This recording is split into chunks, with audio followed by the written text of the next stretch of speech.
প্রবক্তা এজেকিয়েলের গ্রন্থ থেকে পাঠ 38 ও 39 অধ্যায়। একদিন আমার প্রতি উচ্চারিত হলো ভগবানের এই বাণী, মানবপুত্র, মাগগ দেশে ওই যে গোগ, মেশেক ও তুবালের সার্বভৌম নৃপতি, তুমি এবার তারই দিকে মুখ করে তার বিরুদ্ধে প্রাবক্তিক বাণী ঘোষণা করো। এই কথা বলো। স্বয়ং প্রভু ভগবান এই কথা বলেছেন, ওয়ে মেশেক ও তুবালের সার্বভৌম নৃপতি গোগ, আমি নিজেই এবার তোমার বিরোধিতা করব। তোমাকে উল্টো পথে ঘুরিয়ে নেব আমি, তোমার চোয়ালে আটকে দেবো আকড়া, তোমাকে রণ অভিযানে বার করে নিয়ে যাব, তোমাকে এবং তোমার গোটা বাহিনীকে, যত ঘোড়াকে, চাকল পোশাক পরা ও যত ঘোড়সাওয়ারকে, এক বিরাট সৈন্যদলকে। তাদের হাতে থাকবে ছোট বড় সব রকমের ঢাল, তারা সবাই 80 যোদ্ধা হবে। তাদের সঙ্গে থাকবে পারস্য, কুশ আর পুট দেশের মানুষেরা, এদের সবাই থাকবে ঢাল আর শিরস্ত্রাণ। তাছাড়া তোমাদের দলে থাকবে গোমের ও তার সমস্ত সেনাগোষ্ঠী, উত্তরের দূরতম প্রান্তের বেদ তোরগামা ও তার সমস্ত সেনাগোষ্ঠী, আর বহু বহু জাতির মানুষেরা। নাও, তৈরি হয়ে নাও তুমি ও তোমার চারপাশে জোটবদ্ধ ওই সমগ্র সৈন্যদল। তুমি নিজে আমার কাজে লাগার জন্য প্রস্তুত হয়ে থাকো। বহুদিন পরে তোমার তো ডাক পড়বে, বহু বছর পরে তোমাকে এমনই জাতির দেশের বিরুদ্ধে অভিযান করতে হবে, তলোয়ারের আঘাত থেকে রক্ষা পেয়ে গেছে যারা, তাদের বহু বহু জাতির মাঝখান থেকে জড়ো করে আবার বসানো হয়েছে ইসরায়েলের সেই সব পাহাড়ে পর্বতে, যেগুলি এতদিন রিক্ত জনশূন্য অবস্থায় পড়েছিল। ওই দেশের মানুষের অন্যান্য জাতির মধ্যে থেকে উদ্ধার করে আনা হয়েছে, তারা সবাই এখন ওখানে নিশ্চিন্তেই বসবাস করছে। ওই দেশে হানা দেবে তুমি, ঝড়ের মতো এগিয়ে আসবে তুমি, তখন তুমি এমনই মেঘের মতো হয়ে উঠবে যা সারা দেশ ছেয়ে ফেলে। হ্যাঁ, তুমি, তোমার সমস্ত সেনাগোষ্ঠী আর তোমার সঙ্গে থাকা সেই বহু বহু জাতির লোকেরা। স্বয়ং প্রভু ভগবান একথা বলছেন, সেদিন কত বুদ্ধি তোমার মাথায় আসবে, কত বদমতলবী না আটবে, তুমি বলবে আমি এবার অরক্ষিত একটা দেশের উপর ঝাঁপিয়ে পড়ব। ওই যে শান্ত স্বভাব লোকেরা ওখানে এমন নিশ্চিন্তেই বসবাস করছে, আমি এবার ওদের আক্রমণ করব। ওরা সবাই এমন দেশে শহরে বসবাস করছে যেখানে না আছে কোনো প্রাকার, না আছে আগাল দিয়ে বন্ধ করা কোনো তোরণ দ্বার। সেখানে আমি লুট রাজ চালাবো, সবকিছু কেড়ে নিয়ে যাব। ওই যে ধ্বংসস্তূপ আবার জনবসতি হয়ে উঠেছে, ওই যে জাতির মানুষদের বিজাতীয়দের মধ্যে থেকে এনে আবার সমবেত করা হয়েছে, যারা গবাদি পশু ও সম্পত্তি জমিয়ে তোলা পৃথিবীর নাভিমূলে যারা বসবাস করে, আমি এবার তাদের বিরুদ্ধে হাত তুলব। সেবা ও দেদানের লোকেরা এবং তার্শিসের সওদাগরেরা ও প্রভাবশালী ব্যক্তিরা তখন তোমাকে জিজ্ঞেস করবে, তুমি কি এখানে লুটতো রাজ করতে এসেছো? তুমি কি সবকিছু কেড়ে নিতে, রূপো আর সোনা ছিনিয়ে নিতে, গবাদি পশু আর সম্পত্তি হরণ করে নিতে, ব্যাপক লুটতরাজ করতে তোমার ওইসব সৈন্যদলকে জোটবদ্ধ করেছ? তাই এই প্রাবক্তিক বাণী ঘোষণা করো।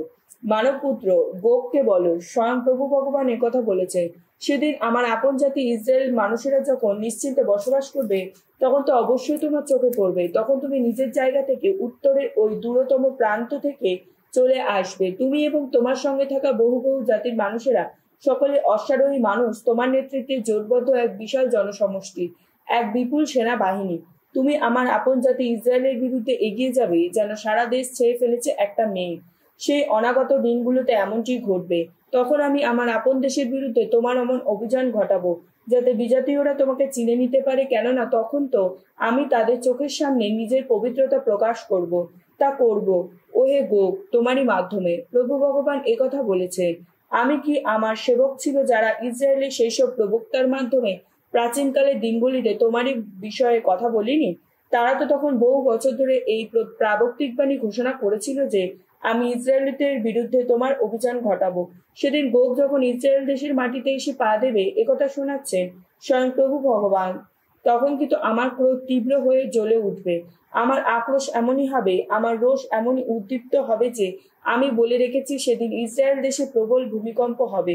সমুদ্রের যত মাছ, আকাশের যত পাখি, প্রান্তরের যত পশু, মাটিতে বুক দিয়ে হেঁটে বেড়ানো সব সরীসৃপ, আর মাটির উপরে থাকা যত সব মানুষ, সবাই তখন আমার উপস্থিতিতে কাঁপতে থাকবে। গিরিপর্বত ভেঙে পড়বে, খাড়া যত পাহাড়ের গা ধসে পড়বে, প্রতিটি প্রাকার মাটিতে পড়ে যাবে। আমি তখন আমার পাহাড়ে পর্বতে তলোয়ারের গোগের বিরুদ্ধে উদ্যত হওয়ার ডাক দেব। একথা শোনাচ্ছে স্বয়ং প্রভু ভগবান। এক ভাইয়ের তলোয়ার তখন আর এক ভাইকে মারতে যাবে। আমি মহামারী এনে আর রক্তপাত ঘটিয়ে গোগকে শাস্তি দেব। তার উপর তার যত সেনাগোষ্ঠীর ওপর এবং তার সঙ্গে থাকা সেই বহু বহু জাতির লোকদের ওপর আমি তখন ঢেলে দেব মুষলধারে বৃষ্টি, শিলাবৃষ্টি, অগ্নি আর গন্ধকের বৃষ্টি। আমি নিজের মহত্ব পবিত্রতা প্রকাশ করব, বহু বহু জাতির লোকদের চোখের সামনে নিজের প্রকৃত পরিচয় ব্যক্ত করব। তখন তারা বুঝতেই পারবে আমি স্বয়ং ভগবান। মানবপুত্র, তুমি এবার গোগের বিরুদ্ধে প্রাবক্তিক বাণী ঘোষণা করো, এই কথা বলো। স্বয়ং প্রভু ভগবান এই কথা বলেছে। ওয়ে মেশেক ও তুবালের সার্বভৌম নৃপতি গোগ, আমি নিজে এবার তোমার বিরোধিতা করব, তোমাকে উল্টো পথে ঘুরিয়ে নেব, আমি নিজেই পথ দেখে নিয়ে যাব, আমি উত্তরের দূরতম প্রান্ত থেকে এনে তোমাকে আমি ইসরায়েলের পাহাড় পর্বতের দিকেই নিয়ে যাব। আমার আঘাতে তোমার বা হাতে ধরা তীরধনুকটা পড়েই যাবে, তোমার ডান হাতে ধরা তীরগুলো খসেই যাবে। ইসরায়েলের পাহাড় পর্বতে লুটিয়ে পড়বে তুমি, তুমি নিজে, তোমার সমস্ত সেনাগোষ্ঠী ও তোমার সঙ্গে থাকা অন্যান্য জাতির মানুষেরা সকলেই। আমি তোমাকে সমস্ত জাতির শিকারী পাখির এবং সব রকম বন্য পাখির মুখে গ্রাস করে তুলব। সেদিন খোলা জায়গাতে পড়ে থাকবে তুমি। আমি নিজেই তো সে কথা বলছি, একথা শোনাচ্ছেন স্বয়ং প্রভু ভগবান। আমি মাগগ দেশের আদিবাসী এর ওপর এবং যে সমস্ত লোক সাগরের ওই যত দ্বীপে, সাগরকূলের ওই যত দেশে নিশ্চিন্তে বসবাস করে, তাদের ওপর নামিয়ে আনবো জ্বলন্ত আগুন। তখন তারা বুঝতেই পারবে আমি স্বয়ং ভগবান। আমি সেদিন আমার আপন জাতি ইসরায়েলের মাঝখানে আমার পবিত্র নামটির শক্তি প্রকাশ করব। আমার সেই পবিত্র নামটির মর্যাদা নষ্ট হতে দেব না। তখনই তো বিজাতীয়রা বুঝতে পারবে আমি স্বয়ং ভগবান, ইসরায়েলের সেই পবিত্র জন যিনি। তেমনটি এবার হতে চলেছে, তেমনটি হতে হচ্ছে। এ কথা শোনাচ্ছেন স্বয়ং প্রভু ভগবান। আমি তো সেই দিনটিরই কথা বলেছি। তখন ইসরায়েল দেশের যত নগরীর অধিবাসীরা বেরিয়ে এসে আগুন জ্বালাবে। ইন্ধন হিসেবে যত অস্ত্রশস্ত্র, ছোট বড় সব রকমেরই ঢাল, সমস্ত তীর আর ধনুক, সমস্ত গদা আর সড়কি, ওই সব কিছু দিয়ে তারা সেই আগুন বাঁচিয়ে রাখবে। তারা 7 বছর ধরে ওই সব কিছু জ্বালানি হিসেবে ব্যবহার করবে। পল্লী প্রান্তর থেকে গাছের কাঠ আর নিয়ে আসতে হবে না, বনে বাজারে গিয়ে আর গাছ কাটতে হবে না। তারা তো ওইসব অস্ত্রশস্ত্রই জ্বালানি হিসাবে ব্যবহার করে। যারা এতদিন তাদের দেশে লুটরাজ চালিয়েছিল, ইসরায়েলীয়রা তাদের সম্পত্তি লুট করে নেবে। যারা তাদের সবকিছু কেড়ে নিয়ে গেছে, তারা তাদেরই সবকিছু কেড়ে নেবে। একথা শোনাচ্ছেন স্বয়ং প্রভু ভগবান। সেদিন আমি সেখানে ইসরায়েল দেশে গোগের জন্য ঠিক করে রাখবো একটি সমাধির জায়গা। সাগরের পূর্ব দিকে যাত্রীদের উপত্যকায় তো সেই জায়গাটি, তাতে যাত্রীদের চলার পথে বন্ধ হয়ে যাবে, কেননা গোগকে ও তার দলের ওই অগণিত লোককে ওখানে সমাধি দেয়া হবে। তখন উপত্যকার নাম রাখা হবে হামন গোগ উপত্যকা। নিজেদের দেশকে শোধিত করে নেবার জন্য ওইসব লোকেরা সমাধি দিতে ইসরায়েল বংশের মানুষদের 7 মাস ধরে কাজ করতে হবে। ওদের সমাধি দেওয়ার কাজে দেশের লোক সকলকেই যোগ দেবে, আর তাতে আমার সেই মহিমা প্রকাশের দিনটিতে তারা তো গর্বই বোধ করবে। একথা শোনাচ্ছে স্বয়ং প্রভু ভগবান। শেষে এমন কিছু কিছু লোককে আলাদা করে রাখতে হবে, যাদের নিয়মিত দায়িত্ব হবে দেশের সব জায়গায় গিয়ে সেখানে তখনও পড়ে থাকা যত মৃত দেহের সমাধি দেওয়া আর এইভাবে দেশকে শোধিত করে তোলা। ওই 7 মাস কেটে গেলে ওরা ওই খোঁজাখুঁজির কাজ চালিয়ে যাবে। দেশের এখানে ওখানে ঘুরতে ঘুরতে তাদের কেউ যখন মানুষের হাড়গোড় কোথাও দেখতে পাবে, তখন সে হাড়গুলোর পাশে একটা পাথরের ফলক দাঁড় করিয়ে দেবে সমাধি করার কাজে যাদের। তারা তো যতক্ষণ না ওই হাড়গুলো হামন গোগ উপত্যকায় সমাধি দিয়ে আসে, ততক্ষণ পাথরটা ওইভাবে রাখা থাকবে। এইভাবেই দেশটি শোধিত করা হবে। মানবপুত্র, একথা বলছেন স্বয়ং প্রভু ভগবান। তুমি এবার সমস্ত জাতির শিকারী পাখিকে এবং সব রকম বন্য পশুকে লক্ষ্য করে এই কথা বলো, তোমরা সমবেত হও, এখানে এসো। তোমাদের জন্য আমি ওই যে যজ্ঞভোজের ব্যবস্থা করতে চলেছি। ইসরায়েলের এই পাহাড় পর্বতে এই যে মহা যজ্ঞভোজ অনুষ্ঠিত হবে, চারিদিক থেকে জড়ো হয়ে তাতে যোগ দিতে চলে এসো তোমরা। তোমরা খেতে পারবে মাংস, পান করতে পারবে রক্ত, যত বীর পুরুষের মাংসই খেতে পাবে তোমরা, পান করতে পারবে এই পৃথিবীর যত নৃপতিরই রক্ত। ওরা সবাই যেন বাসানের যত হৃষ্টপুষ্ট পশু, যত মেষ আর মেষপালক, যত ছাগ আর বৃষ।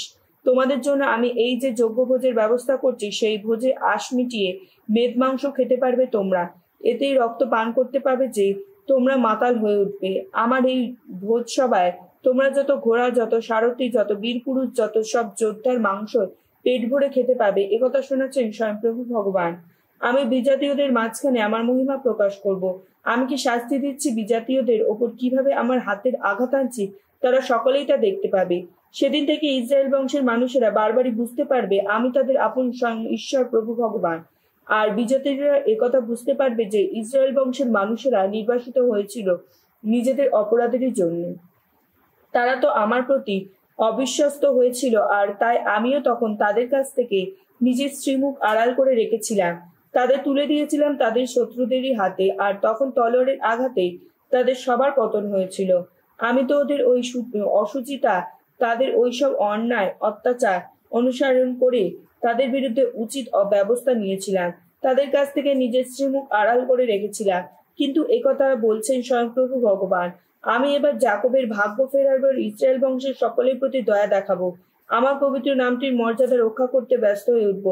একদিন তারা যখন নিজেদের দেশে নিশ্চিন্তে বসবাস করবে, কেউ যখন তাদের আর বিব্রত করবে না, তখন তারা তাদের এত লজ্জা, আমার প্রতি তাদের ওই সমস্ত অবিশ্বস্ততা ভুলেই যাবে। আমি যখন অন্যান্য জাতির মধ্যে থেকে তাদের ফিরিয়ে আনবো, তাদের শত্রুদের দেশ থেকে যখন তাদের আবার জড়ো করে আনবো, তখন বহু বহু জাতির চোখের সামনে আমি নিজের পবিত্রতা প্রকাশ করব তাদেরই মাধ্যমে। তারা তখন বুঝতেই পারবে আমি তাদের আপন ঈশ্বর স্বয়ং ভগবান। কেননা বিজাতীয়দের মাঝখানে তাদের নির্বাসিত করার পর আমি নিজেই তাদের স্বদেশে সম্মিলিত করে এনেছি। তাদের কাউকে ওসব দেশে ফেলে আসিনি।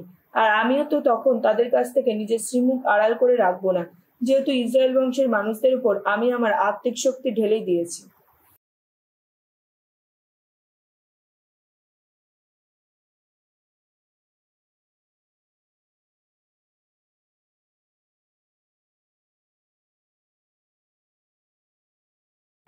বেনশিরা গ্রন্থ থেকে পাঠ ৩৫ অধ্যায়। যে পালন করে ঐশ বিধান, সে তো বহু নৈবেদ্য অর্পণ করে। প্রভুর সমস্ত আদেশ যে অন্তর দিয়ে শোনে, সে মিলন যোগ্যই নিবেদন করে। যে উপকারীকে কৃতজ্ঞতা জানায়, সে তো সেরা ময়দা নিবেদন করে। যে কাউকে ভিক্ষাদান করে, সে স্তুতিযোগ্যই নিবেদন করে। মানুষ দুষ্টতার পথ থেকে সরে এলে প্রভু তবেই তো প্রীত হন। মানুষ অধর্মের পথ থেকে সরে এলে তাতেই তার প্রায়শ্চিত্ত যজ্ঞ সম্পন্ন করা হয়। শূন্য হাতে প্রভুর সামনে এসো না কখনো। তিনি তো ওইসব কিছু উৎসর্গ করার আদেশ দিয়েছেন। ধার্মিকের নৈবেদ্য যেন যজ্ঞবেদীর স্নিগ্ধ অভিষেক, তার মধুর সুরভি ঊর্ধ্বে পায় পরাৎপরের কাছে। ধার্মিকের যজ্ঞ নিবেদন সদা গ্রহণীয়, তার স্মৃতি প্রভু ভুলবেন না কখনো। উদার অর্ঘ্য দিয়ে প্রভুকে সম্মান জানাও। তোমার শ্রমের প্রথম ফল অর্ঘ্য দিতে কার্পণ্য করো না। তুমি যা কিছুই দাও হাসি মুখে দাও, সবকিছু 10 ভাগ সানন্দেই নিবেদন করো। পরাৎপর তোমাকে যেমন দিয়েছেন বহু কিছু, তেমনি তাকেও তুমি দাও। যতখানি দিতে পারো উদার অন্তরেই তা দাও। প্রভু যে সদাই দিয়ে থাকেন যোগ্য প্রতিদান, তিনি 7 গুণ প্রতিদানই দেবেন তোমায়। প্রভুকে উৎকোচ দিতে যেও না কখনো, তা নেবেই না তিনি। অসৎ যজ্ঞের ওপর নির্ভর করো না, কেননা প্রভু তো ন্যায় বিচারক। কারো প্রতি পক্ষপাত দেখান না তিনি। কোনো পক্ষপাত দেখিয়ে দরিদ্রের প্রতি অবিচার করেন না তিনি। যার প্রতি অন্যায় করা হয়েছে তার প্রার্থনা তিনি তো শোনেন। অনাথের মিনতি অগ্রাহ্য করেন না তিনি। উপেক্ষা করেন না তিনি বিধবা নারীর উচ্ছ্বসিত দুঃখের বিলাপ। বিধবার গাল বেয়ে চোখের জল কি গড়িয়ে পড়ে না? যার জন্য সে কাঁদতে থাকে, বিধবার আর্তনাদ কি তার বিরুদ্ধে অভিযোগী হয়েই ওঠে না? যে মানুষ প্রভুর ইচ্ছামতো প্রভুর সেবা করে, সেই তো হয়ে ওঠে তার প্রিয়জন। তার প্রার্থনা গিয়ে পৌঁছায় ঊর্ধ্বে মেঘলোকে। মেঘলোক বিদীর্ণ করেই ছুটে যায় নম্র মানুষের ডাক। সে ডাক যতক্ষণ না যথাস্থানে যায়, ততক্ষণ সে তো মনে স্বস্তিই পায় না। যতক্ষণ না পরাৎপর নিজেই আসেন, যতক্ষণ না ধার্মিকদের সুবিচার করে ন্যায্য রায় দেন, তার প্রার্থনা ততক্ষণ মানে না কোনো বিরাম। প্রভু কিছুতেই দেরি করবেন না। দুর্জনদের প্রতি আর সহিষ্ণু হয়ে থাকবেন না তিনি। নির্দয় নির্মম যারা, তিনি তাদের কোমরটা ভেঙেই দেবেন। বিজাতীয়দের যোগ্য শাস্তিই দেবেন। অগণিত দাম্ভিকের দলকে তিনি উৎখাত করবেন। অধার্মিকদের রাজদণ্ড ভেঙে খান খান করবেন তিনি। যে যেমন কাজ করেছে তাকে সেই মতো যা দেবার তা দেবেন। যার যেমন অভিপ্রায় ছিল তার কাজের সেই মতোই প্রতিফল দেবেন। আপন জাতির প্রতি সুবিচার করবেন তিনি। কৃপাদানে তাদের আনন্দিত করবেন তিনি। তীব্র খরার দিনে বৃষ্টির মেঘেরই মতো, দুঃখ কষ্টের দিনে ঐশ করুণা, আহা সত্যিই স্বাগত।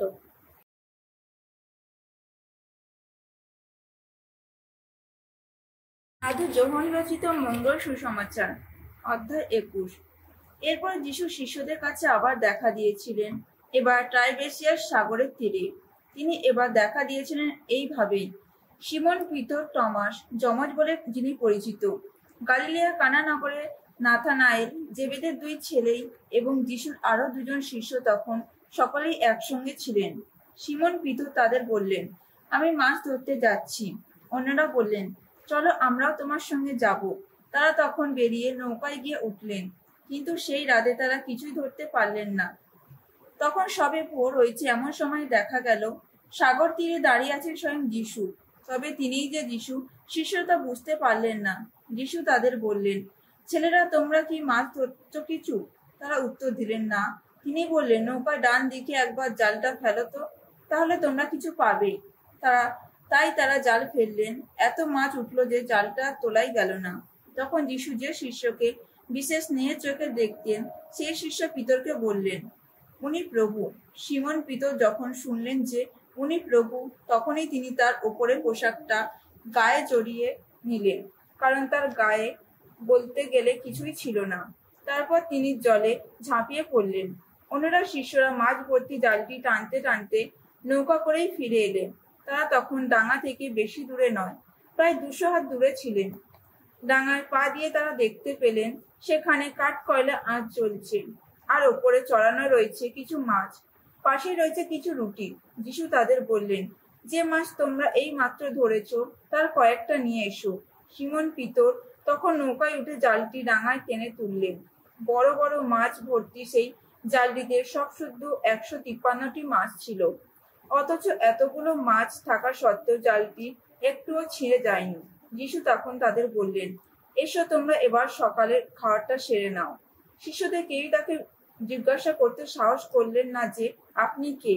তাদের আর জানতে বাকি ছিল না যে তিনি প্রভু। যিশু তখন এগিয়ে এলেন এবং নিজে সেই রুটি নিয়ে সকলকে হাতে দিলেন। তারপর সেইভাবে মাছও দিলেন তিনি। মৃতদের মধ্য থেকে পুনরুত্থিত হওয়ার পর যিশু এই তৃতীয়বার শিষ্যদের কাছে দেখা দিলেন। সেদিন তাদের এই সকালের খাওয়াটা শেষ হওয়ার পর যিশু সিমন পিতরকে জিজ্ঞাসা করলেন, যোহনের ছেলে সিমন, তুমি কি আমাকে ওদের চেয়ে বেশি ভালোবাসো? পিতর উত্তর দিলেন, হ্যাঁ প্রভু, আপনি তো জানেন আমি আপনাকে ভালোবাসি। যিশু তাকে বললেন, তাহলে তুমি আমার মেষ পালকদের দেখাশোনা করো। তারপর দ্বিতীয়বার তিনি পিতরকে একই কথা জিজ্ঞাসা করলেন, যোহনের ছেলে সিমন, তুমি কি আমাকে ভালোবাসো? পিতর উত্তর দিলেন, হ্যাঁ প্রভু, আপনি তো জানেন আমি আপনাকে ভালোবাসি। যিশু তাকে বললেন, তাহলে তুমি আমার মেষদের পালন করো। তারপর তৃতীয়বার তিনি তাকে জিজ্ঞাসা করলেন, যোহনের ছেলে সিমন, তুমি কি আমাকে ভালোবাসো? যিশু যে তাকে তৃতীয়বার তুমি কি আমাকে ভালোবাসো এমন প্রশ্ন করছেন, তার জন্য পিতর দুঃখ পেলেন। তিনি এবার বলে উঠলেন, প্রভু, আপনি তো সবই জানেন। আপনি তো জানেন আমি আপনাকে সত্যি ভালোবাসি। যিশু তাকে বললেন, তাহলে তুমি আমার মেষদের দেখাশোনা করো। আমি তোমাকে সত্যি সত্যি বলছি, তুমি যখন বয়সে তরুণ ছিলে তখন তুমি ছিলে নিজেই কোমর বন্ধনী বাঁধতে আর যেখানে ইচ্ছে ঘুরে বেড়াতে। কিন্তু যখন তুমি বয়সে বৃদ্ধ হবে তখন তোমাকে হাত দুটি বাড়িয়ে দিতে হবে। তখন অন্য একজন তোমার কোমরে বন্ধনী বেঁধে দেবে আর তোমাকে নিয়ে যাবে এমনই জায়গায় যেখানে তোমার যাওয়ার ইচ্ছেও নেই। পিতর যে কোনো মৃত্যু বরণ করে পরমেশ্বরের মহিমা প্রকাশ করবেন। যিশু এই কথা বলে তারই ইঙ্গিত দিলেন। তারপর তিনি পিতরকে বললেন, এখন তুমি শুধু আমায় অনুসরণ করো। তখন পিতর পেছনে ফিরে দেখতে পেলেন যিশু যে শিষ্যদের বিশেষ স্নেহের চোখে দেখতেন, সেও তাদের সঙ্গে সঙ্গেই আসছে। এই শিষ্যই সন্ধ্যা ভোজের সময় যিশুর বুকের দিকে কাত হয়ে তাকে জিজ্ঞাসা করেছিল, প্রভু, যে আপনাকে শত্রুর হাতে তুলে দেবে সে কে? তাকে দেখতে পেয়ে পিতর যিশুকে বললেন, আচ্ছা প্রভু, ও কি হবে? যিশু উত্তর দিলেন, আমি যদি চাই আমি না আসা পর্যন্ত ও বেঁচেই থাকুক, তাতে তোমার কি? তুমি শুধু আমায় অনুসরণ করে যাও। তাই ধর্মভাইদের মধ্যে এই কথা রটে গেল যে সেই শিষ্যে নাকি মৃত্যু হবে না। কিন্তু যিশু তো পিতরকে এই কথা বলেননি যে সেই শিষ্যের মৃত্যু হবে না। তিনি শুধু বলেছিলেন, আমি যদি চাই আমি না আসা পর্যন্ত বেঁচেই থাকুক, তাতে তোমার কি? এখানে যা কিছু বলা হলো সেই যে শিষ্য সাক্ষ্যবাণী, সেই শিষ্যেরই লেখা। আর আমরা জানি যে তার এই সাক্ষ্যবাণী সত্য। আর অনেক কিছু আছে যা যিশু করে গেছেন। পরপর যদি প্রতিটি ঘটনার কথা লিখে রাখা হতো তাহলে তাই নিয়ে লেখা বইগুলি বোধহয়